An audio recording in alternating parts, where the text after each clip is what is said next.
Ini alasan John Herdman cocok melatih timnas Indonesia. Nama John Herdman sudah dikonfirmasi Exco PSSI yaitu Ahmad Riyad sebagai pelatih baru timnas Indonesia. Sempat diragukan di awal kemunculannya, ternyata Herdman punya catatan yang mentereng.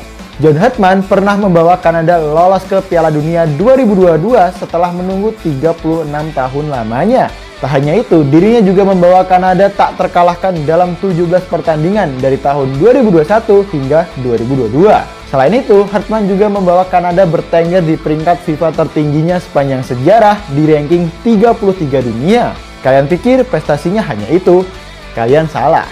John Herdman pernah 3 kali masuk nominasi pelatih terbaik FIFA pada tahun 2012, 2015, dan 2016. Jadi, kalian semakin yakin John Herdman adalah sosok yang pas untuk pelatih skuad Garuda FIFA Mania? Ya, yang pertama tentu pelatih timnas. Ini sejak Oktober kan kosong pelatih kepalanya.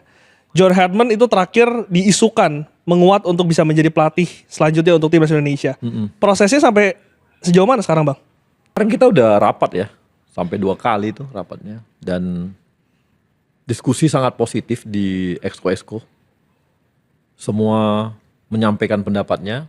Tapi sebelumnya ada teman-teman kan, Pak Henry sama Pak Marji. Bang Mamet. Oh, Bang Mamet ya. Tuh ke sana, keluar, ke Eropa. Mereka yang wawancara. Dari hasil wawancara mereka sampaikan semua. Tapi mereka sampaikan dulu ke BTN, ke Pak Marji. Kemudian Pak Marji sampaikan ke kita semua ke Exco. Dan disampaikan semua apa saja dari kedua ini, positifnya apa, negatifnya apa, semua gitu ya. Dan mana kira-kira yang sesuai dengan kebutuhan kita. Itu versi mereka masing-masing. Kemudian diperkuat oleh Pak Henry dan Bang Mamet. Kemudian kita masing-masing Exco bicara. Di situ juga ada Pak Ketum, ada Pak Waketum, Bu Waketum, dan semua. Exco bicara dan diskusi. Dan diskusinya positif banget. Jadi sangat solid diskusinya dan bagus banget, positif banget. Dan kita saling menguatkan semua ya di situ ya. Proses ini sudah berjalan sejak Oktober. Dari penyaringan sampai kemarin terakhir rapat. Betul, dari 5, kemudian turun jadi 2, baru ketemu kan. Gitu. 2 itu betul ya Bang? John Herdman dan juga Giovanni? Kan udah banyak beredar di media-media ya. Makanya ini gue nanya. Ya, saya rasa Exco juga udah beritahu banyak ya. Yes. Yang lain juga banyak. Pak Henry juga udah cerita. Banyak lah yang udah ngobrol tentang itu. Dan Pak Waketum juga udah ngomong gitu. Dan kemarin memang ada tahapan terakhir yang seperti kata Pak Waketum itu. Ada tahapan terakhir yang masih ada proses untuk diputuskan bersama gitu. Ke pihak sananya. Oh artinya tapi kalau di kita udah beres. Udah beres, udah satu suara. Udah satu suara. Di kita udah satu suara dan bisa dikatakan nggak ada yang berbeda, sama semua dan paling kita saling menimpali untuk menguatkan nih malah. Jadi cukup oke. Jadi solid dan kemarin ya. Kita utus lagi Pak Marji dengan Pak Ketum akan bicara dengan pihak yang akan dipilih tersebut untuk menyamakan ini ya. Persepsi, visi. Nah, hanya persepsi, hal-hal lain yang memang detail-detailnya gitu. Iya. Gitu. Oke, Bang. Tapi gini, belajar dari penunjukan Patrick Kluivert, pada akhirnya kan itu banyak orang yang meng-cancel sebelum dia kerja dan itu menurut gue nggak fair. Harusnya diberikan kesempatan dulu. Nah, gimana hal ini supaya tidak terjadi lagi, Bang? Maksudnya itu kan kontraproduktif ya. Lu menjudge seorang ketika dia belum kerja itu kurang fair menurut saya gitu. Gimana federasi memastikan bahwa ini tidak akan terjadi lagi ketika pelatih baru ini ditunjuk? Kita kemarin udah komit apapun yang terjadi. Iya, ini kan 2 tahun kan kita kan masa jabatan kita habiskan 2 tahun. Itu tapi mungkin lebih 6 bulan ya biasa ya.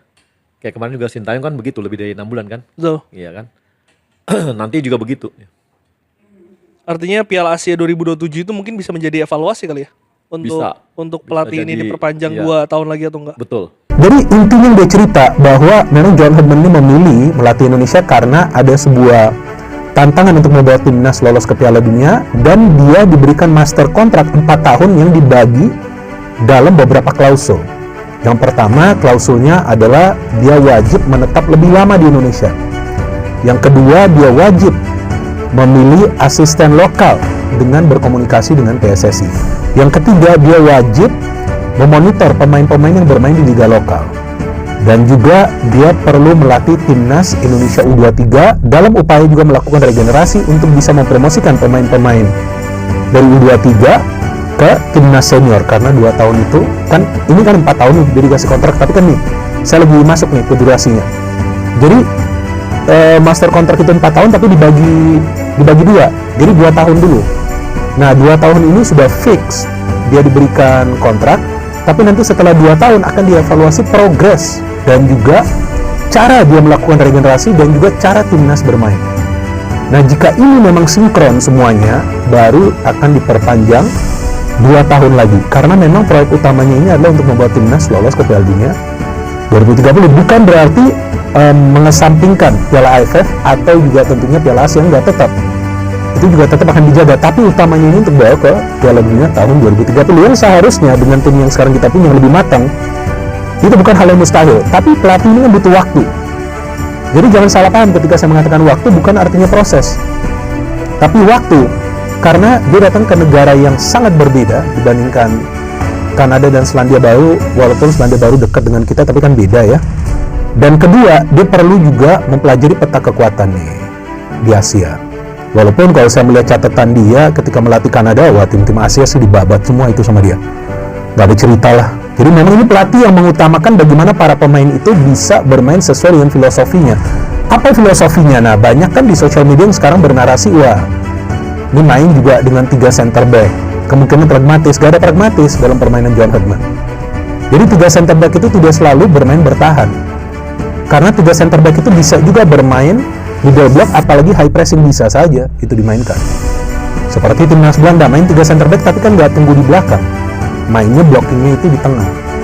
Cuma dia mengutamakan bagaimana para pemain bisa melakukan pertukaran passing secara cepat dan melakukan pergerakan tanpa bola yang efektif. Jadi yang dipentingkan pergerakan tanpa bola ini, bukan bergerak dengan bola. Nah ini sesuatu yang tentu kita inginkan.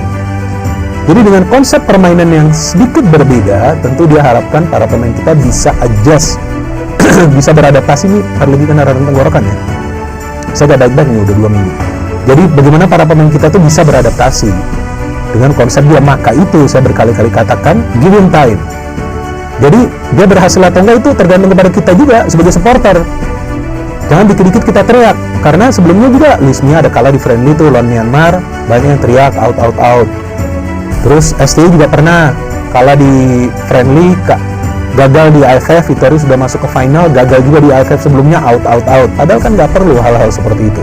Saya yakin itu bukan supporter sepak bola, tapi yang hanya mencari sensasi saja. Jadi kita harus paham, kalau kita mau timnas kita maju, kasih ini pelatih waktu, dan kabarnya juga dia akan komit dengan PSSI untuk menyelesaikan durasi kontraknya. Ya tapi kan 2 tahun dulu ini dijalankan.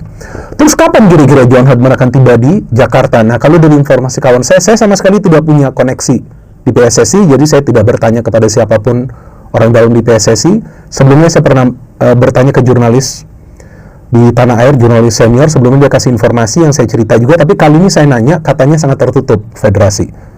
Nah tapi kawan saya kasih tahu bahwa dia sekarang sedang berlibur dengan keluarganya, John Herdman, dan setelah tahun baru, beberapa hari setelah tahun baru dia akan ke Jakarta, dan antara tanggal 5 sampai 7 Januari akan diperkenalkan kepada media dan tentunya penanda tanganan kontrak.